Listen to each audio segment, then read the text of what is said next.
Okay. Great. Well, first of all, thank you all for joining. We really appreciate that you'll spend time with us. It's very important for us to hear personal stories about what's happened in Wyoming, and we're thankful that you take the time in order for us to do that and to hear your stories. So, good afternoon. This is the public briefing of the Wyoming Advisory Committee to the U.S. Commission on Civil Rights, and we're coming to order on this September 18th at 1 p.m. Mountain Time. I just want to make sure everybody knows that the meeting's being recorded, and the recording will be available on our public database. Our support specialist, Liliana Schiller, at lschiller@ussccr.gov, you can reach out to in order to be able to obtain the records. So I'd like to start by calling roll call. As I looked, I see Jimmy Simmons was on, Valerie Eubanks was on, Gail Ridgely, and Jim. Anyone else from the committee who I've missed? I know Sally couldn't join, but either Virginia or Judy, did you join? I'm here. Virginia's here. Oh, terrific. Okay, Virginia. Hello. Thank you, Virginia. Yeah. I can't see everybody now at the moment. So I know. Hello. Excellent. Thank you. And then on the commission staff, we have Kayla Fioda and Liliana Schuler, who are joining us. So this is a public meeting. It's open to the media and the general public. So just by way of background, today is the third in a series of several Zoom briefings where we've examined potential housing discrimination and fair housing practices in the state of Wyoming. Specifically today, we'd like to hear from impacted individuals this afternoon, and we'll ask members of the public to speak in accordance with the agenda that you see. After we conclude the public comment portion, the tenant public comment, we'll take a break, and then we will reconvene in the afternoon to hear from landlords, and then finally the briefing will conclude at 3 p.m. This public forum is intended for members of the public to share their thoughts or experiences related to our topic, which is housing discrimination in Wyoming. The advisory committee may incorporate public comments in its upcoming report, which will be publicly available when published and submitted to the U.S. Commission on Civil Rights. Before we open the floor to the members of the public, I'd like to share a bit of background on the commission for those who may not be aware of its work. The U.S. Commission on Civil Rights is an independent, bipartisan, non-enforcement agency of the federal government charged with studying discrimination or denial of equal protection of the laws because of race, color, religion, sex, age, disability, or national origin, or in the administration of justice. The commission engages in policy and research and is not an enforcement agency. We don't have the authority or power to investigate individual complaints regarding specific individuals' cases or organizations. In each of the 50 states, the District of Columbia, and the 5 U.S. territories and commonwealths, there's an advisory commission to the commission, an advisory committee to the commission that has been established, made up of bipartisan persons who serve without compensation to advise the commission on relevant information concerning their respective state. And based on that information collected through testimony and briefings, we as a committee draft a report containing our findings and recommendations to be shared with the U.S. Commission on Civil Rights. And then the commission will forward those recommendations to the federal and state entities, and we hope our elected officials in Wyoming will read the report and carefully think about steps that they would take in response to those recommendations. Just by way of ground rules for today's briefing, all attendees will be muted to make sure we can capture high quality audio for the recording. Please use your raised hand feature on your Zoom screen or press *9 on your telephone to indicate that you would like to speak. The audio will be muted, but then when you're recognized by me, then we'll go ahead and open up your audio and ask you to speak. To view closed caption for today's briefings, you can click the CC icon at the bottom of your screen and do so. So in a moment, I'll first call on individuals who have indicated an interest to speak in advance. Then I'll invite any other individuals who have raised their hand to speak in the order shown on the participant list. If you're unable to provide your comment, please email your comments to commission staff, and you're also welcome to join future briefings to share your comments during the public portion of those meetings. In this meeting and future meetings, the chat function in Zoom will be turned off, and instead there won't be any of the chat functions available. So as we noted, to ensure that there's a balance of perspectives concerning these issues, we've invited a variety of folks to join us. We note that this is a highly sensitive topic, and we know that somebody and certain persons may be intimidated for a variety of reasons, and most notably, of course, as it relates to housing, there's a concern by tenants for retaliation. We fully recognize that reality and would like to remind you that if you prefer, you can provide your comments anonymously. So don't turn your video on, or you don't have to use a name or another name when you introduce yourself to the committee. We'll just go ahead and hear your statement. And although some of the statements today may be controversial, we do want to ensure that everyone today has an opportunity to speak, but that in the course of doing so, there's no instance in which people defame or degrade any other person or organization. So as chair, I reserve the privilege to cut short any statement or question that defames, degrades, or doesn't pertain to the issue at hand. And if speakers begin to veer away from the civil rights questions, even if it's an important topic, I still will interrupt and ask them to return to the topic of housing discrimination. I should also note, too, that the committee's designated federal officer, Kayla, always reserves the right to conclude the meeting if committee members or others who participate engage in disrespectful behavior, which renders the meeting no longer in the public interest. We do have a limited time available, so we hope that 5 minutes is enough time for you to present things that you'd like to tell us as a committee, and there'll be a timer that will give you a sense for that. But if we need extra time, we can talk about that as well. One final reminder, this is intended to be an opportunity to hear from folks about what's happened to them in their lived lives and experiences. We may well hear stories that deserve action and deserve further follow-up, but this committee doesn't have enforcement powers to address individual complaints. What we're really trying to do is gather information that helps us present recommendations around issues that we think deserve further action. However, if you have been discriminated against with respect to housing, you can contact the U.S. Department of Housing and Urban Development.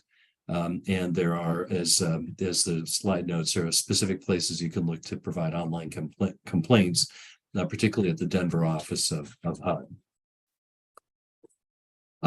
Finally, I'll just note this public forum is not intended to be a dialogue between the committee and members of the public. Instead, we're here just really to hear your story, to make sure that as we think about recommendations, they're in the context of what happened to real people experiencing, if they are, housing discrimination in their own lives. And that's really, I think, what is most important for all of us. So again, the committee and all of the committee members that I've introduced today, we very much appreciate that you're going to spend time with us and provide your experiences. Okay, and with that, I'd like to go ahead and open it up for a public briefing. And Kayla, is there anyone specifically that we should start with who did register in advance, or before we open it up just to anyone who'd like to present their experience? I don't see the two names that had requested to speak prior to today. So if you want to just go ahead and open it up to anyone on the line, and I'll let you know if I do see someone on the call that I do know that they were interested in providing comment. I'll do so.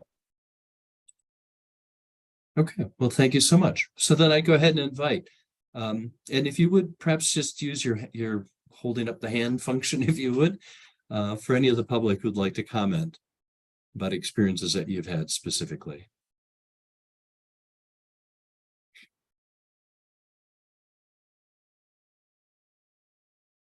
James, I see a Rebecca raising her hand. Oh, terrific. Thank you so much. Rebecca, would you, if you care to, please introduce yourself and provide your experience for us. Okay, hi. I go by Becky, but Rebecca. Okay, Becky.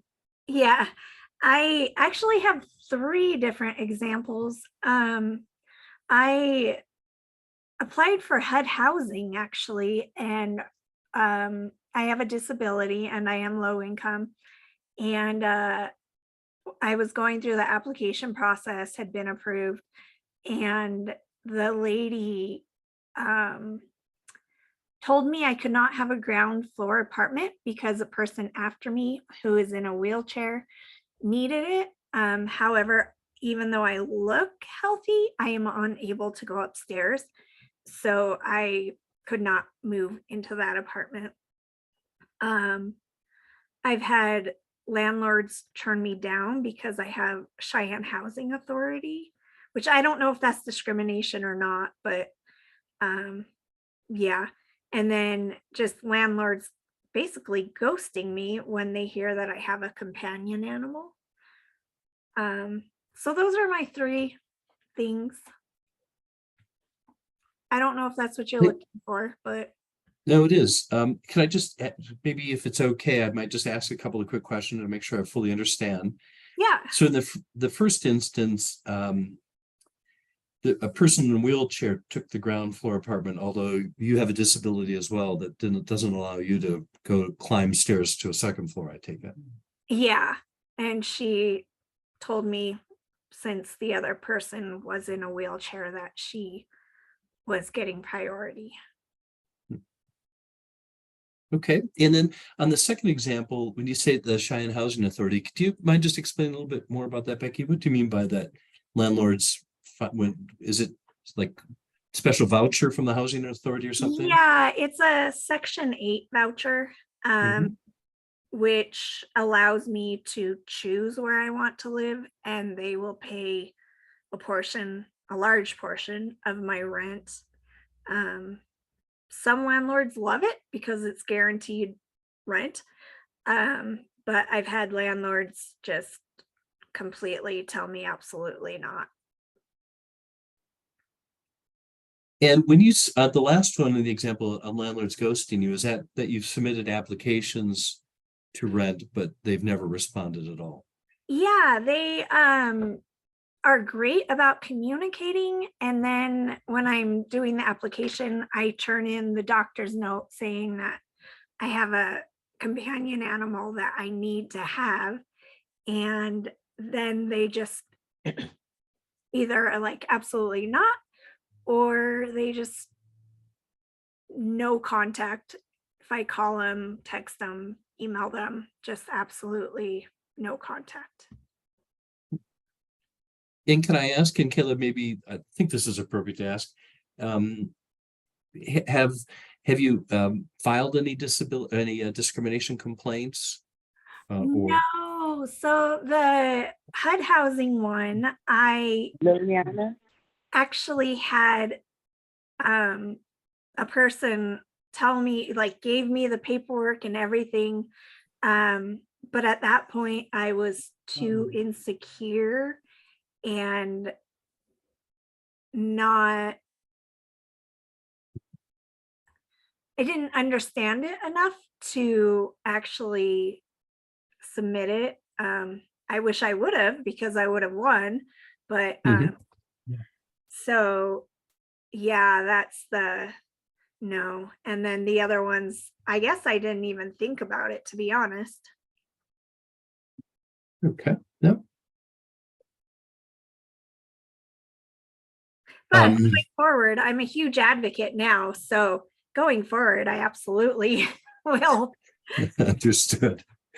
Excellent. Well, thank you, Becky. That's a very helpful description.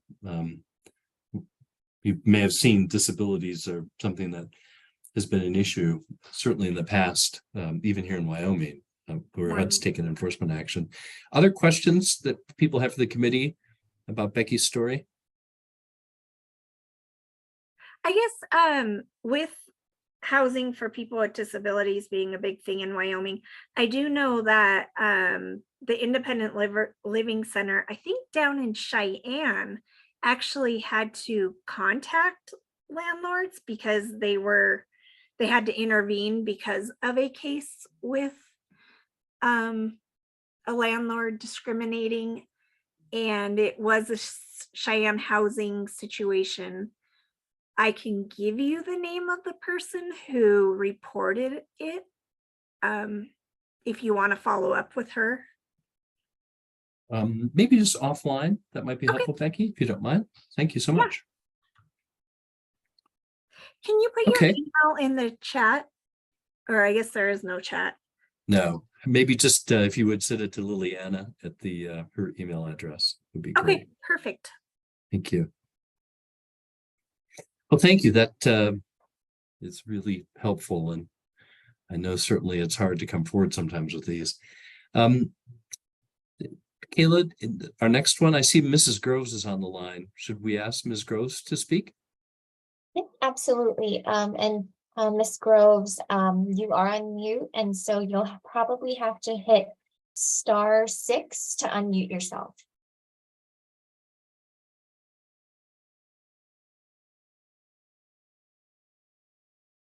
So Ms. Groves, I think you're still on mute. As Kayla said, hit *6 on your phone, and then we should be able to hear you. Hello. There we go. Hello? Now we can hear you. I wish I could see everybody. Been looking forward to this for a long time. Okay, my name is Tawana Groves, and I lived in a building, Owl Creek, here in Riverton, Wyoming. And I can't even begin to explain how many violations that I witnessed and experienced. I was gang stalked there, constantly harassed. I have it all on my ringtone. I mean, the people, it was horrible. They used to take my mail. This lady came and she cut my Ring doorbell, because I wanted to keep an eye on everything that was going on. Jimmy Simmons, he recommended, he said, you have to have video evidence, to prove all these things. So I got my ringtone, and she came and she turned it, she cut my doorbell, she keyed my car. I mean, I went through so much there. I mean, when I first moved in, they said, I bet that nigga has bugs in her hair and all this kind of crazy stuff and everything. And I keep myself well groomed. I take care of myself.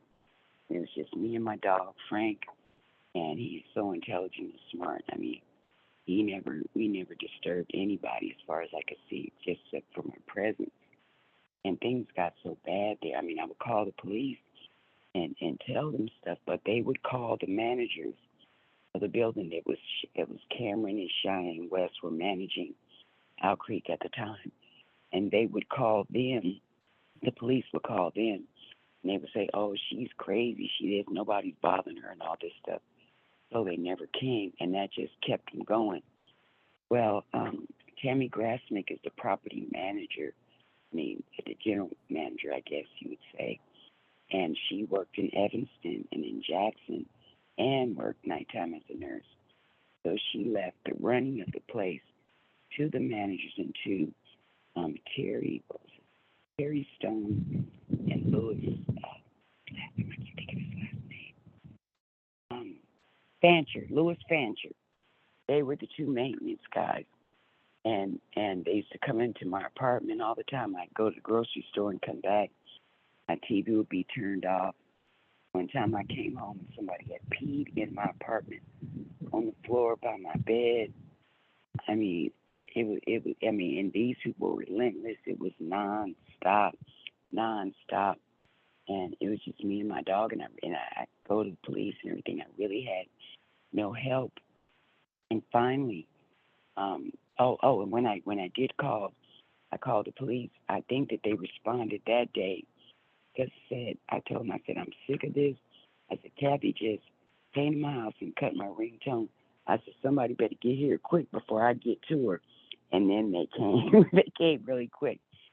And they took the report. I called back that evening after she keyed up my car. I have a 2017 Dodge Durango Citadel, not a mark scratch on it. Someone keyed my car.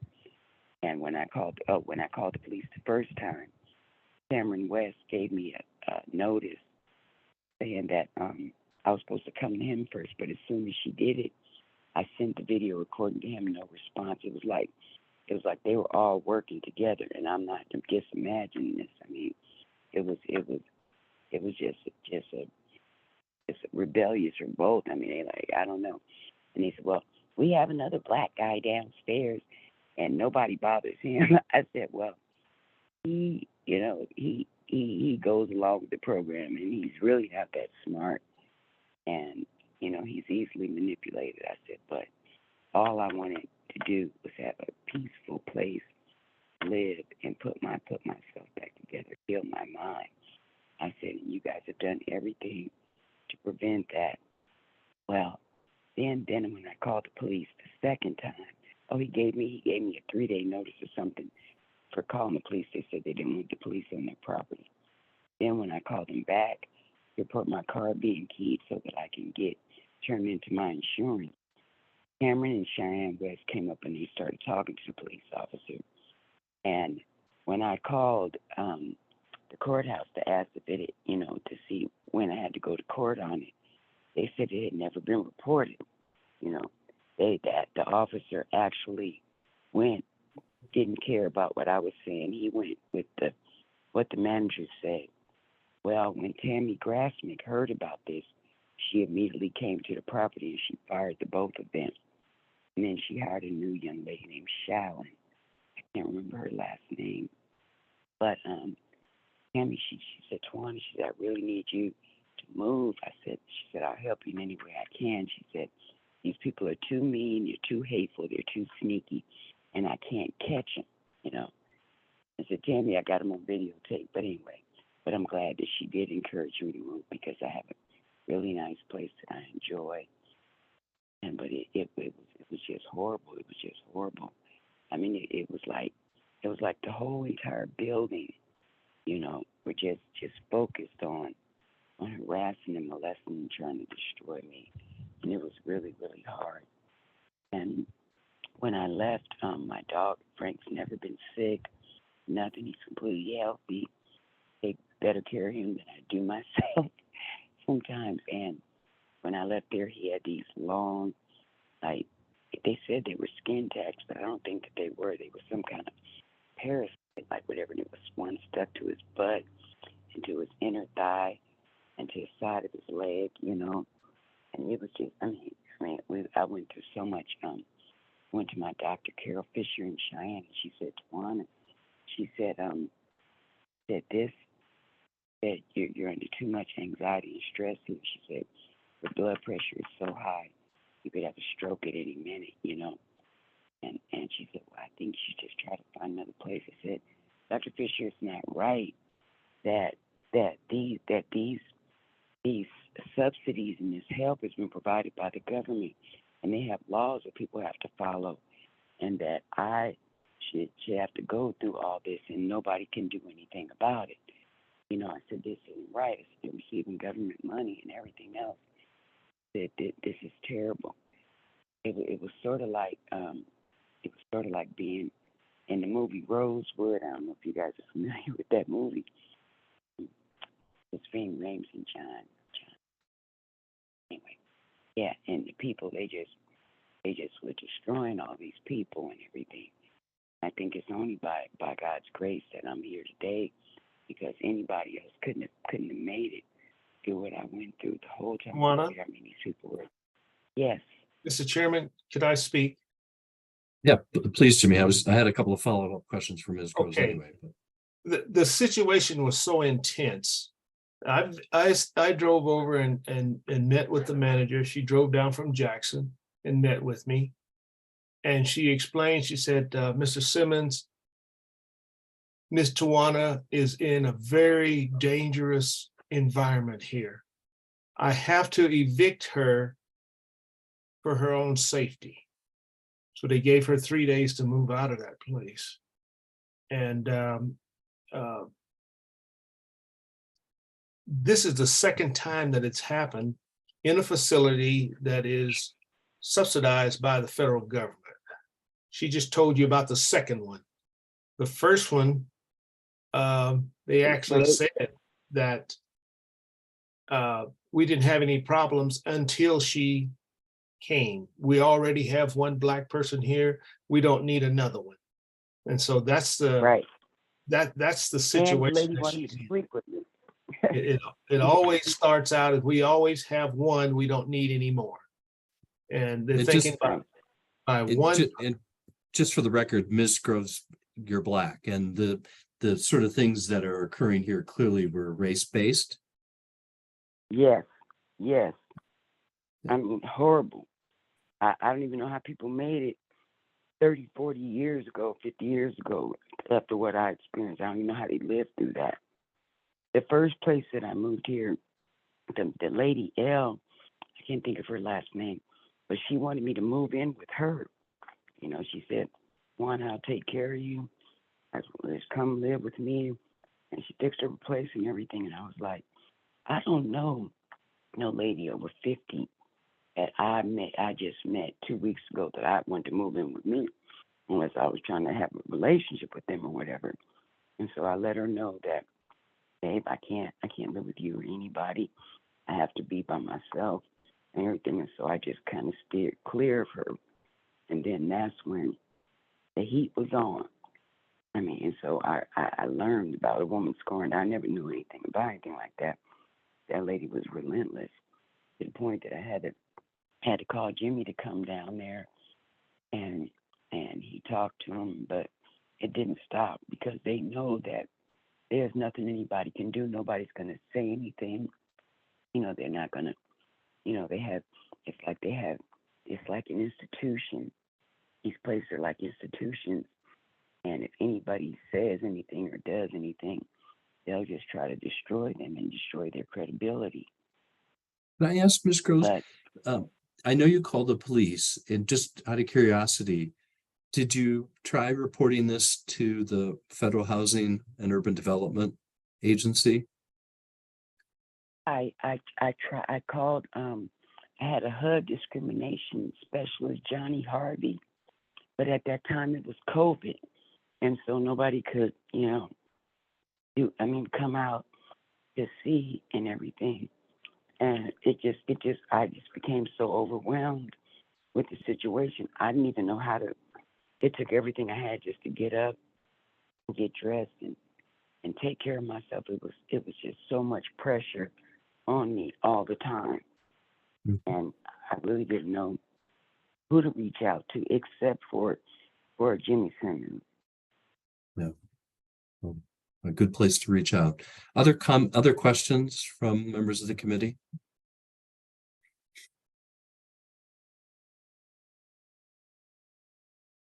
Okay. Well, thank you so much, Ms. Groves. That's a very difficult story to hear, but one that we really need to hear. And maybe one final question: when you reported it to HUD, the discrimination specialist was assigned, did that person take any further steps to investigate? Did the person reach out to you? I think that he actually wrote a paper to L, just Johnny Harvey. I think that he wrote a paper to them. And then things just got really bad, and she just hurried up and put me out. And so that way they couldn't do anything after I was no longer on the property. I see. Okay. Yep. Okay. Well, thank you so much. Other questions from the committee? Jimmy, anything you want to add to Ms. Grove's story, which clearly this is the second time, as you made the point, but anything else we should hear from or hear about? It is horrible here in Riverton. Somebody needs to come to this community and see what I'm saying. This is horrible. I've been married for 30 years to my husband. We lived in Lander, and I was the first Black person moved to Lander. And I was at 2000. I was a Miss Wyoming contestant. I made history. Then the first Black woman to compete in a pageant. All my kids graduated from the University of Wyoming. My husband had 3 kids. I had 3. And then we had 1, and then we raised my nephew. So I raised 8 kids. Everybody's drug-free. They ain't crazy. Don't have no kids. They all do very well and everything. Both of my sons have their own business. I'm a roofer, and my son Patrick, he's in Orlando. He just bought a mortgage company. My daughter's doing well. I mean, everybody came out okay. And then when all the kids left, things changed between me and my husband. I said, I got to go. So I called the battered women people in Fremont County, the Fremont County Alliance. Knew who I was, and they came like in 15 minutes. And then He took me away from my house because I had never worked, raised kids, and took care of my husband 30 years. And then So Ms. Gross, sorry to interrupt, but thank you. That I think the part of the story that you told us about what you experienced with housing is really relevant. And okay, it's, yes. yeah, but I'm so happy to hear Oh, about your family in any event. And there's nothing better than to have kids that are happy and healthy. That's the best thing in life, that's for sure. Okay. yeah, but No, thank you. Thank you so much. Any other questions for Ms. Gross before we call on the next person? Okay. Are there anyone else would like to address the committee? Please hold up your hand.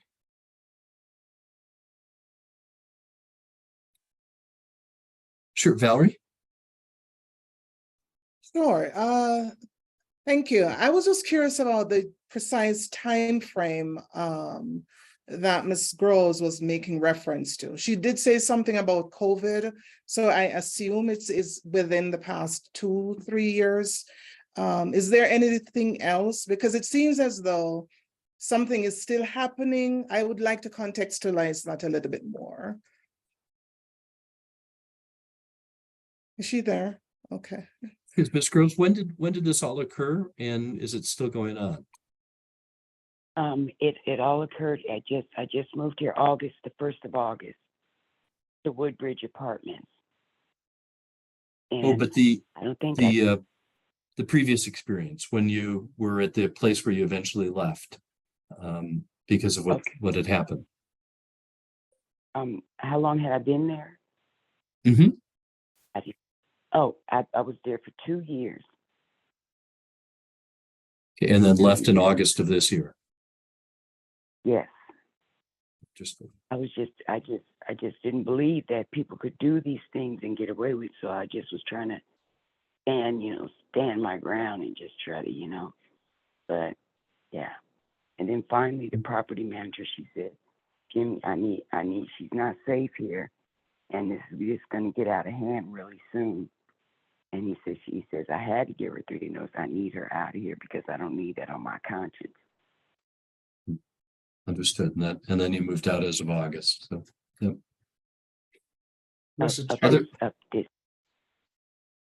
Sorry, go ahead, Jimmy.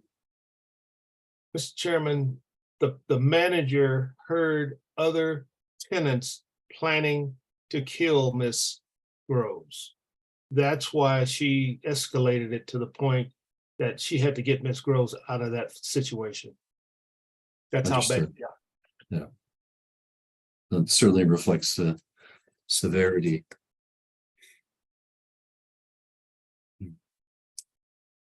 Okay, other questions? Other folks who'd like to address the committee? I know there's a number of people on, which we appreciate. Anyone else who'd like to provide some context and color for this?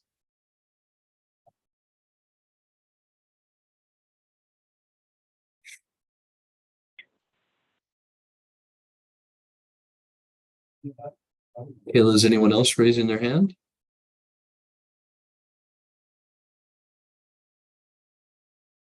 I do not see anyone at the moment.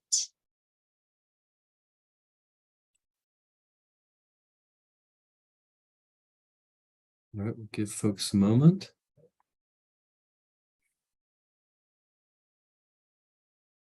As we wait, I'll just note that we do have additional briefings. We always have an open public comment period, so that if at some point you want to make comments, even if it isn't a specific story, but if you think there's things that this committee ought to know about, ought to look closer at, ought to consider in terms of the recommendations that it makes more broadly on housing discrimination in Wyoming, would love to hear from you.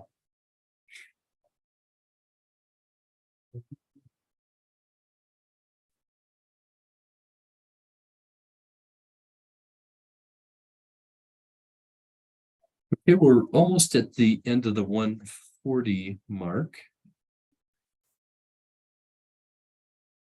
I guess what I'll say then, unless there's anyone else who'd like to speak and raise your hand. One last opportunity. Okay, if not, as I noted, there are other opportunities for public comment. You may also submit written comments by email to lschiller@usccr.gov within 30 days of the briefing. We'll make sure we consider those. And we'll also, of course, at any time, take your comments and things that we should be concerned about. Caleb, with that, I think we would break then until 2:15. In the event that there may be landlords who want to address the committee. Is there anything else we should do until we would take our break, Kayla? No, I just wanted to maybe invite Becky or Tawana if they have any last remarks before we do break. If you wanted to have the floor for a minute or two again, if not, then yes, we can go ahead and break. There are two commenters, Becky or Tawana. Any last comments for us?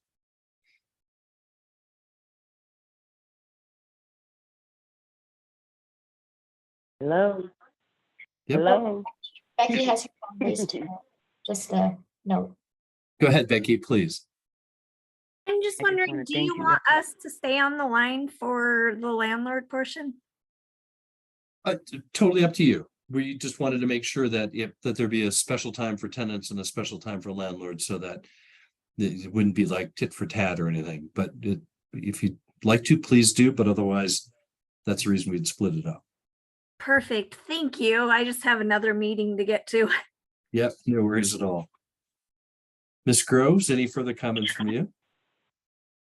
I just want to thank you guys for listening and for being concerned, and I just really hope that you do something. As you guys have the power to do something, please do. It's really nobody should ever have to go through anything like that. And the government provides safe and secure housing for people that can't afford to provide it for themselves, and horrors that are committed against these people. You guys would not even believe it. You guys would not even believe it. And I just hope that somebody would check into it and make some changes. Thank you so much, Ms. Groves. If- We very much appreciate that. Okay, with that, we will, yeah, thank you again for joining. Thank With you. that, we'll take a break Bye. until 2:15 for the landlord public forum. I'm not sure if there will be landlords that join, but we, of course, would love to hear from them. If they don't, I just note for the rest of the committee, you recall that where we are currently is we've had the two briefings. We have this as a third public briefing. We've got a fourth one that we'll be hosting, I think, on public policy and governmental officials. If you look at the Monday bulletin board, we have identified several that we'd like to invite. And I think we'd like to use this as an opportunity so we don't waste everyone's time to quickly look at those names and decide those who would invite to the next briefing. So we would have a business meeting then in all events after the 2:15 public briefing. Great. Well, thank you so much. We will all ring back in 30 minutes. Thank you. Bye-bye.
Oops, hi, everyone.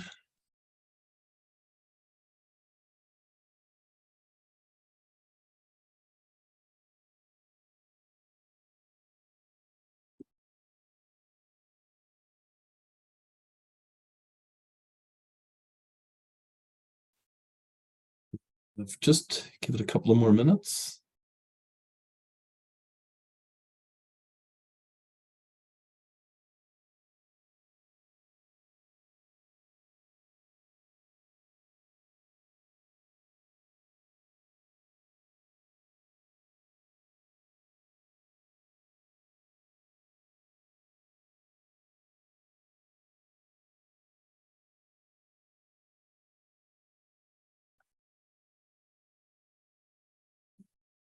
Okay, Kayla, should we start? Yep, you can go ahead. Great, thank you. Welcome back, everyone. Thank you for joining us again. Welcome especially, of course, to the advisory committee. I see Gail Ridgely, Jimmy Simmons, Valerie Thompson Ebanks, and I know Virginia was on earlier, but I don't see her at the moment. Okay, so we'll go ahead and get started. This is the second half of our public forum on housing discrimination. This is intended to be a portion of the program devoted to hearing from landlords concerning things that they would like to address the committee about. I'm looking through and I've got a series of remarks prepared. There's Virginia. Virginia's joined us as well. Thank you. I've got a series of remarks prepared that are basically the same remarks as I did at 1 p.m. And I'm looking to see, I think everybody who's currently on the line was also on the line at 1 p.m. I'm just taking a quick look. Is anybody on who wasn't on at 1 p.m.? So I don't want to, you hear all the same things again.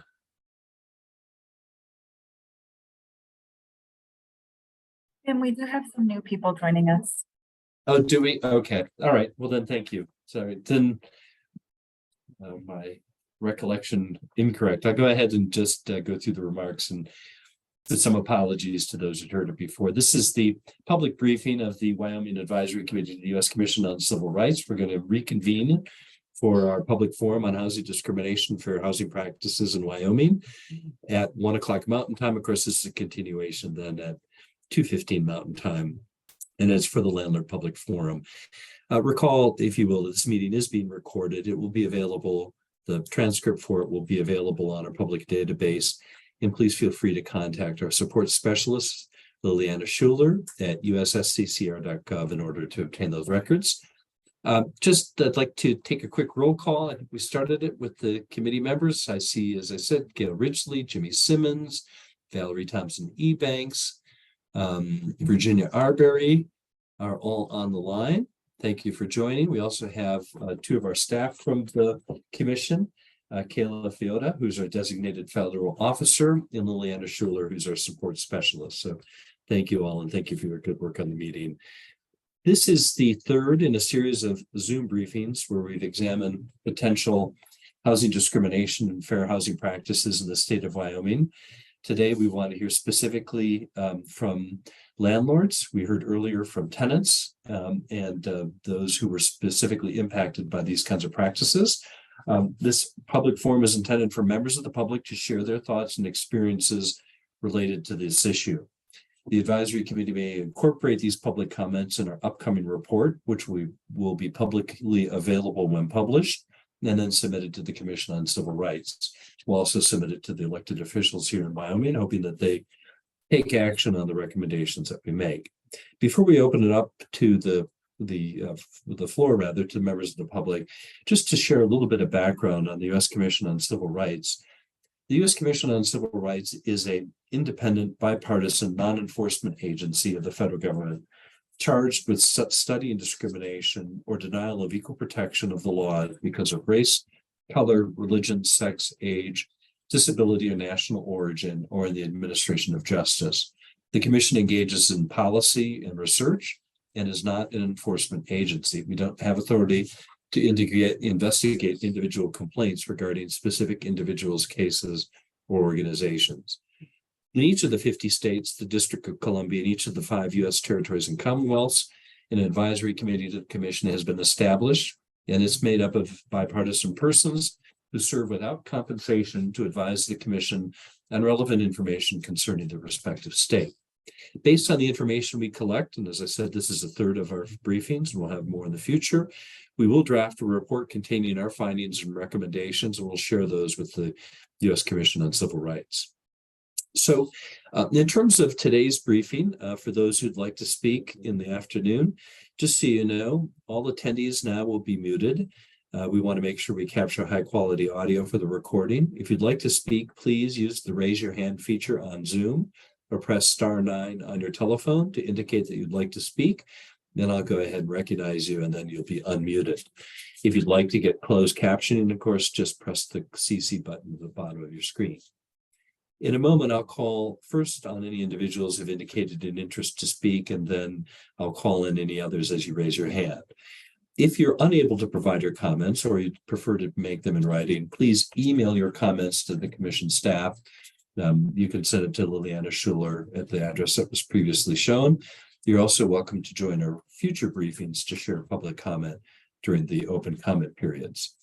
We will turn the chat function off just to make sure that folks, as we hold the public briefing, it's all done by way of what's recorded in the transcript. To ensure that a balance of perspectives regarding these issues are represented, we've invited a variety of folks to share their thoughts with us. Some of the comments and thoughts may be controversial, and to make sure that it's properly done, I just want to remind everyone that we don't want to defame or degrade any person or any particular organization, and I reserve the right as chair to cut short any statement or question that does defame, degrade, or doesn't pertain to the issue at hand. In fact, if the speakers begin to veer away from the topics of the civil rights questions, I will interrupt and just urge them to return to the topic that we've been speaking about. I should also note that our committee's DFO, Kayla Fioda, reserves the right to conclude the meeting if committee members or members of the public engage in disrespectful behavior, which renders the meeting no longer in the public interest. We will have limited time available, although given the numbers here, I suspect we'll have plenty of time for anyone who wants to tell their stories. So if we start to run short of time, I might ask you to conclude, but otherwise, please feel free to make sure you tell us your whole story. Just one reminder, although I've said it before, this is an opportunity to talk to the committee about things that relate to your lives and experiences and perspectives, so that we can make sure we consider those in the report. We're not an enforcement power agency. We can't actually do anything about individual complaints, but the U.S. Housing and Urban Development Office in Denver does have a whole procedure for housing discrimination complaints, and that's the place to go in the event that you want to have specific follow-up on your own particular situation. We do appreciate the willingness of folks coming to spend time with us to talk and tell us your story. And as we said, we heard this earlier today from tenants concerning tenant discrimination, although if there are new tenants who have joined now, we'd be happy to hear from those as well. But we've specifically tried to focus now on any landlords who'd like to make public comments. So with that, Kayla, was there anyone who specifically on the landlord side had asked to make a public comment, or should we just open it up for anyone who'd like to speak? No, you can go ahead and open it up for anyone. Thank you, Kayla. Okay, thank you all for joining. Would anyone on the call, members of the public, like to address the committee? Please raise your hand. And first it would be for landlords, but so if there are any landlords or from a landlord perspective, organizations or interest groups, please feel free to raise your hand. We'd like to hear from you.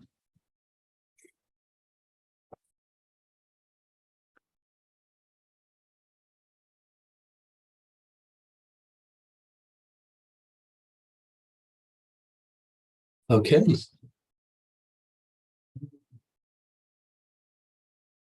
Maybe I'd open it up more broadly. Is there anyone who would like to address the committee, even if not from a landlord perspective, both from a tenant perspective or more broadly on the topic of housing discrimination and fair housing practices in Wyoming?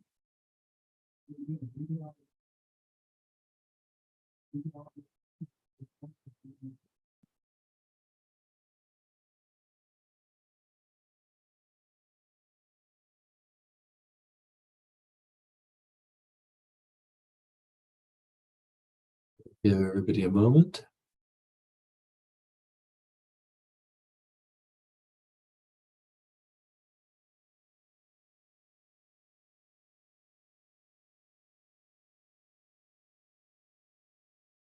Any comments? I'll ask again, any members of the public that would like to address the committee?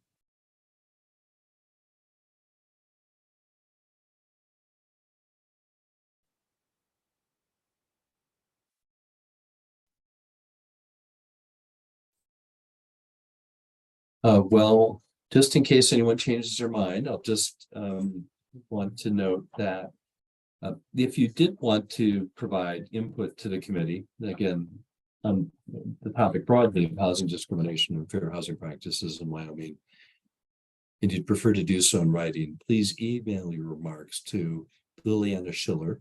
That's lschiller@usccr.gov. And if you could do it within 30 days of today's meeting, that'd be great. It'll help us as we plan for and think about additional steps. So you can always submit it in writing. But is there anyone else who'd like to address the committee from the public?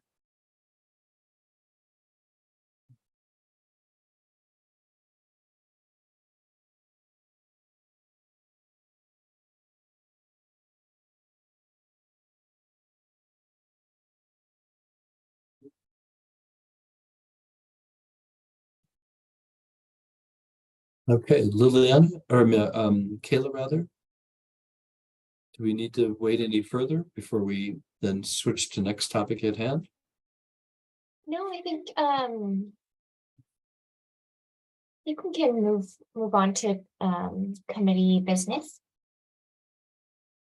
Okay. Well, maybe just to say then that for the record, anyway, this concludes then today's public forum on housing discrimination in the state of Wyoming. I want to thank those who did speak earlier. It was very helpful for us, and the stories I think will resonate with the work and thinking that we do. Then we appreciate the time that you spent with us, and we'll keep these comments in mind as we draft our report. I also want to thank my fellow committee members and Liliana and Kayla for your good work on getting ready for these proceedings. By the way, additional information about upcoming meetings are always available in the Federal Register, or you may contact Liliana Schiller at the address indicated. So with that, we're going to move on to just a quick business portion of the meeting. And I think unless anybody has any objection to that or wants to make any further comments. Okay, thank you. So what I mentioned earlier, and I think by email, we have now had 2 briefings, and we did have one impact session. Now we need to turn to our 3rd briefing, and then I think we'll take stock of where we are once we do that, and think carefully about what are the next steps and how we might put in our report. I think, and maybe just to recap, we started off in our first session, well, maybe going way back, if you don't mind, because these meetings occurred over a period of time, and it's always good to kind of think about where we were. We submitted our project proposal in December of 2022 to the commission, and it was approved at that point. So that's when we really started this process. We had our first briefing in February, which we heard from really some academics, if you will, about kind of background and information that was helpful to us around housing practices and fair housing. Then in May, we heard from policy and advocates around specific advocacy points for housing and fair housing practices. And now we've had this 3rd briefing then with 2 great stories on the tenant side around public impact. And so really, I think then our 3rd step probably is on government and policy, unless anybody thinks differently. And what that to me would mean would be to look at specifically maybe some Wyoming lawmakers, in Wyoming agency folks, and then as well additional policy people. So it would be really, in my mind anyway, group well, would be that one. It would be group 3, policy and governance, which would include these ones listed in red, and then also Wyoming government groups, those listed in green. And my suggestion would be that we would go through this list very quickly of those we'd like to invite, as we've done before, prioritize who we would invite, and then we'll ask Kayla and others to reach out, and I will as well, to invite them to join a briefing. Any comment on that from committee members as you think about what we've done and what we have yet to do in order to be able to get in a position to prepare a report?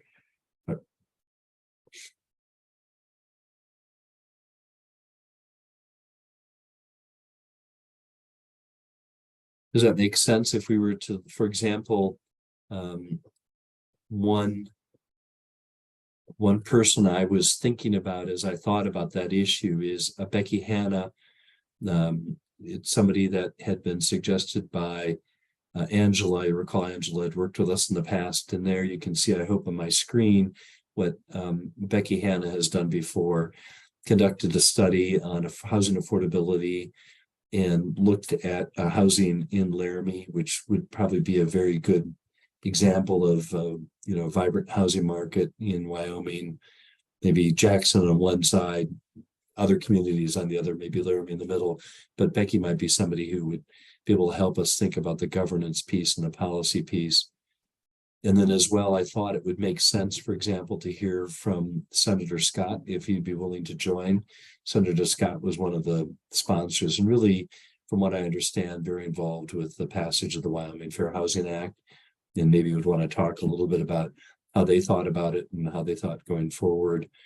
It might make sense to invite the Wyoming Community Development Agency, Scott Heversland.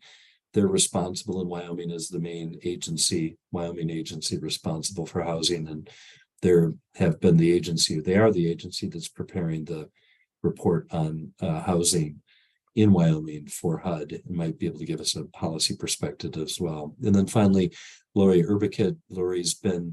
She's one of the government relations folks for the Wyoming Realtors. She was very involved with the passage of the Fair Housing Act. You recall that she spoke during one public comment period before, and we may want to invite her back as well. And that would give us a little bit of the policy and governmental perspective. I have a question, Jim. Sure, Virginia. I know that and I can't think of his name, but and I know he's not a government official or anybody in our state, but there's a new book out on how zoning laws impact the ability to build housing. And he's doing a national study. It's very recent. It came after we had our academic meeting, that first one. And I've got to find his name. I read the review of his work, and it might be interesting to see how, for instance, zoning laws in Jackson affect the ability to build lower income housing in that town, or other issues related to this would include, water regulations, wetlands, and so on. Apparently, his argument is that there's quite a bit of availability of land that never gets developed because of zoning that could be developed for housing shortages and multiple housing shortages in cities for lower income people. I don't know if you want me to look into that, or if it's past the time to do that kind of. It is not past the time at all, Virginia. Interesting. You should say that. Let me just quickly find it. I think it'd be great to hear from that person. We heard from, and I'm just opening the briefing transcript, and Kayla, you may recall, I thought it was Jason Wells who made that point sort of spot on. Oh, okay. Which is, no, but I think No, I think it deserves actually further consideration. And I think that makes sense to get it in a little bit more detail. Just finding the person, Jason Wells, that was Valerie Ebanks. So you'd recommended Jason, as I recall, Valerie. Mhm. And I thought his presentation was really exactly right. And that is, and people say it so often here in Jackson, which is they don't want to let you go wider and they won't let you go up. And so as a result, then, there's not enough housing. Mhm. But hearing more about that, I think makes perfect sense. Valerie, do you want to Well, comment on that? Okay. I was just concurring with you that Jason Wells did speak on that topic, but Yes. I agree it would be nice to get a broader scope on that as well. Yeah, I have to go back. I cut it out and then lost it in my pile of academic papers, but I'll look it up. And then should I put it on the Monday? That'd be uh, super. Yeah, Monday. Okay, absolutely. thank you. Other suggestions and comments? Jim, I was thinking about I'm trying to find somebody who dealt with affordable housing. One of our presenters already, or No, as one of those persons we could invite. I'm looking at my list here. let's see. Well, one suggestion, if we did invite somebody from the Wyoming Community Development Agency, Oh, there it that is. we would definitely want to ask them to deal with affordability and talk about that. Okay. The person, that last one on that list under Wyoming Government and Groups, Lori Gray. I was curious. Yes. I've actually, she has not presented. I've spoken with Lori. She actually would be great on that. Yes, I think she was my ad. Yeah, Okay. I agree. That was I had a long conversation with Lori about housing in Wyoming, and one of her key points was that very point, which is, it isn't just denial, it is also housing burden. That because housing's so expensive, you may well have people in other places that could easily qualify for housing, but because it's so expensive here, it's such a substantial portion of income that it makes it difficult. Well, if we were to prioritize that, Virginia, if you don't mind, if you happen to find that person, let's post that person on Monday. I think that makes great sense. We should add Lori Gray. I'd probably prioritize her. I think that's a great suggestion, Valerie. She could probably also, I'd spoken with Scott and he referred me to Lori, so maybe Lori is the right person from CDA to speak. I would probably also suggest Lori Urbicat, only because it provides a bit of the landlord, the realtor perspective on it. And then I mentioned Becky Hanna, if we think we could ask her to come, because she specifically had experience with Laramie, and I think that Laramie might be, a nice model for something to think about. Obviously, it isn't an exact fit for other Wyoming communities, but it's a nice one for us. And then the only other person I thought about was a legislator. And I would think I have reached out to Senator Scott, although I didn't get a response back. But I think maybe if we kind of amped it up a bit, maybe if I called his office directly, we'd be able to have him come and speak as well. I think that might be a nice fourth briefing if folks agree.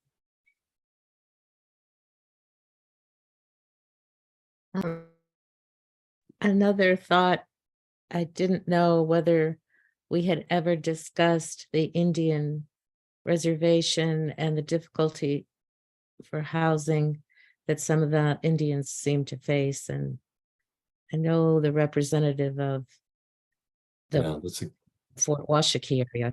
I don't know how familiar she is with that issue, but well, let me ask as well. Gail Ridgely, you're on the line. Is there someone you think from the Native American community who could speak to the difficulties of housing on the reservation or near the reservation or trying to leave the reservation? Yes, I think one person really is our housing director. And he's a former Wyoming's Senator Patrick Goggles is the housing director for the Northern Arapaho tribe. And he's been there for a few years, so I'm sure he's privy to all of the issues concerning housing, low rent housing. He just put in, I think it was 20, 30 houses, low rent houses for homeless people here on the reservation. How do you spell his last name, Gail? Patrick Yep. Goggles, Goggles. Okay, And Jim, got it. I added it to the Monday.com board. Oh, you did already? Wow, that was fast. So I'm updating it as in real time. Super, thank you. Well, let's definitely, Virginia, that's a brilliant thought. Let's definitely invite Patrick. Do you need his address? Yes, Just that go- would be very helpful. Yeah, just go to Northern Arapaho Tribe Departments. And it would be under Patrick Goggles, Northern Arapaho Tribal Executive Director.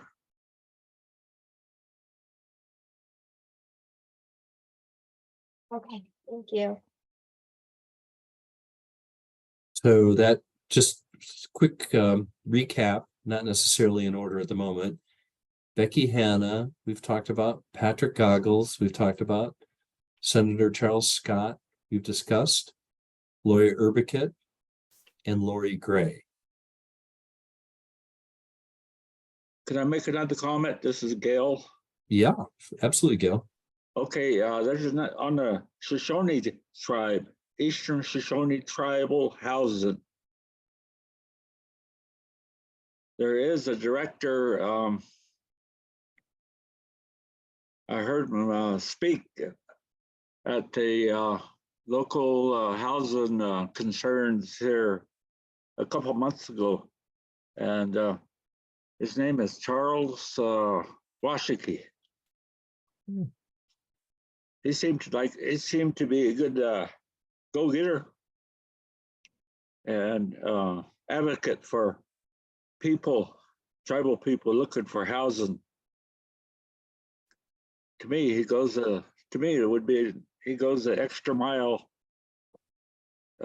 with his research and his passion to get housing for his tribe, continue to get housing. Okay, let's put both Patrick and Charles on the list. I think that makes great sense. So other suggestions, that's really been helpful so far.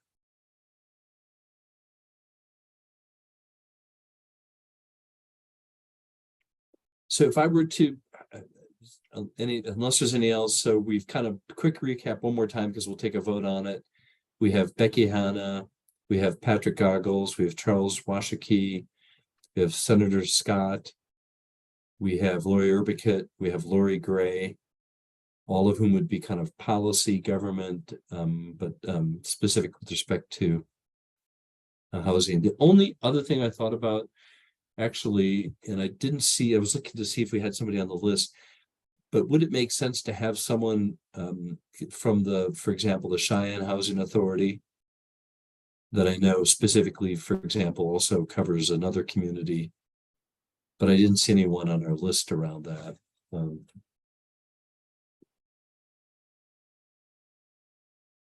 Haley, did we put anybody on the list from the Cheyenne Housing Authority?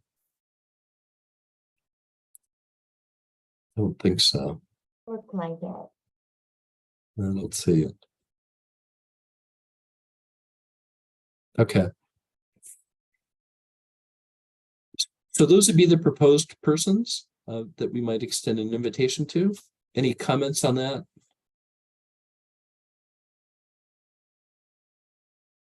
If not, could I ask for a motion to approve that list as a potential next group of folks for our fourth panel? I so move to approve this list. Is there a second? Yes, Second. Thank you. Very good. Any discussion? All in favor, say aye. aye. Aye. Aye. Any opposed? Great. Well, thank you. Then we'll go ahead and invite those folks. And Kayla, let me ask this as part of the business meeting. So this will then be our fourth briefing. There's probably some things we want to do. I would think maybe just even letters, for example, we may want to send out to various housing authorities saying that we're doing this and we'd like any input. And even if we haven't invited them, it would be good to just make sure that they're aware of it and they've gone ahead and provided any input to us. But after we finish the fourth briefing, can you give us a sense of how we might be thinking about the next step of the report writing that reflects what we've learned? Sure. So once we kind of wrap up the record, once the committee feels comfortable with the substance of testimony that's been collected, then we'll move on to the report stage. And I think I'll take a couple of weeks to go through the transcripts and start pulling, and I'll ask committee members to kind of assist with this as well, but pull out some themes for the committee to consider. We will have a meeting to discuss those.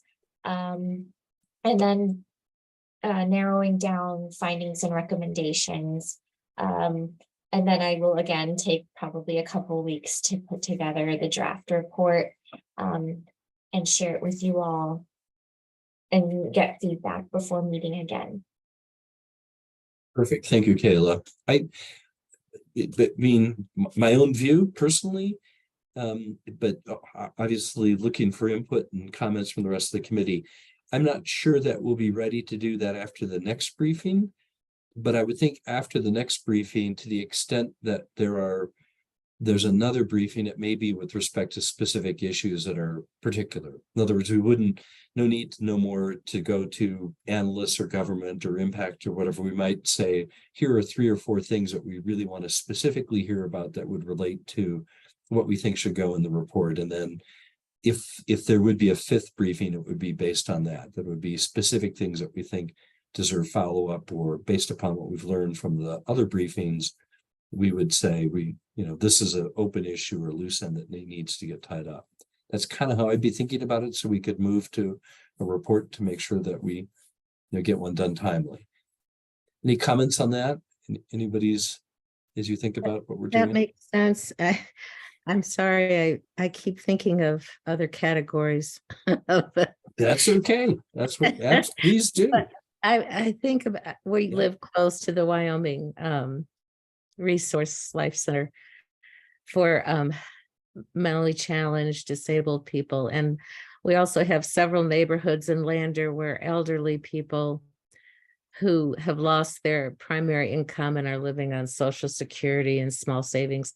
And I wonder about the people that don't have a voice to complain. I mean, we know the people today were able to voice their complaints, and they were significant complaints. But there are other groups of people that fall under civil rights who don't really have a voice. And I don't know how to reach out to them or how to include them in the conversation. There's several buildings here in Lander where people live who have disabilities, and they seem to do okay. But I mean, I'm ignorant, and I don't know if there's a part of our structured governmental officials who look after these people or see that their conditions are appropriate to their needs. That kind of thing is just going through my mind. Well, thank you, Virginia. That's a really good point. I mean, much like you raised a great one around tribal housing, and hopefully have identified a couple of people who could specifically speak to that. Maybe the thing, and we did hear, by the way, there was in one of the briefings, we specifically heard from a woman who advocated on behalf of disabled. So I think we have a little bit there, but maybe not quite enough. Yeah, But well, clearly elderly, we have not. And I don't think that we've had anyone specifically say yay or nay about whether elderly face problems that are different, but I think it's definitely one to reach out to. And we yeah, should, I just let's, didn't know where to go. I wouldn't know oh, where I to know. reach out. Yeah, So, yeah, spot on. Let's do a little research and see if there's anyone who might be able to, like an AARP that might be able to particularly point out the specific concerns of elderly. Jim, Yes, Gail. Was the, it Jimmy? That's Gail. James. I have a number for the Northern Arapahoe Tribal Authority, and it's area code 307 Okay. 856 8712. And it's Mr. Patrick Goggles. Okay, got it. And for the Shoshone Tribal Housing Authority is 307 332 5832. Charles Washiki, Director. Thank you, Gail. Very helpful. We'll follow up. Any other comments? I think we were saying we may have some like areas we haven't yet covered elderly clearly. So thank you, Virginia. And we should also follow up on disabled. I think it's clear from, we've had a number of people speak about that. So any others? The only comment I have, Jim, is in terms of the panelists for the next next group. Do you think we should have a backup plan, maybe 2 additional people or 3, just in case those persons or some of those persons are not available? That's a great idea. Yeah, absolutely, Valerie. Jen, sorry, I wanted to just hop in here before moving on. It's relevant to what Valerie just said, and some committees have given me, as the DFO, kind of the authority to fill in spots that may be missing with someone who is who might give related testimony or ask, if, for example, if Becky Hannah isn't available, but if someone else from the organization or agency is available to speak, that they might step in and fill their shoes. So we don't have to like regroup and revote on another set of panelists. So that's an option. I think that's a great option. That would the rest of the committee agree? Maybe we can, a friendly amendment to the motion to add that authority for our DFO, Kayla Fiota. Anything else on that point? Okay, I think we approved the motion, but I'll take it that it's approved as amended to give Kayla that authority. Okay. Anything else for today? No. Okay, well, thank you all. Thank you very much. Oh, I guess I should ask, it's a public meeting. Any public comment? And we have one member of the public on, Andrew Lemke. Any comment? No? Okay, well, thank you again. Thank you so much for your time. Very much appreciate it. I You're can't welcome. wait to get together again. Thanks, everyone. Thank you. Bye-bye. Bye. Bye.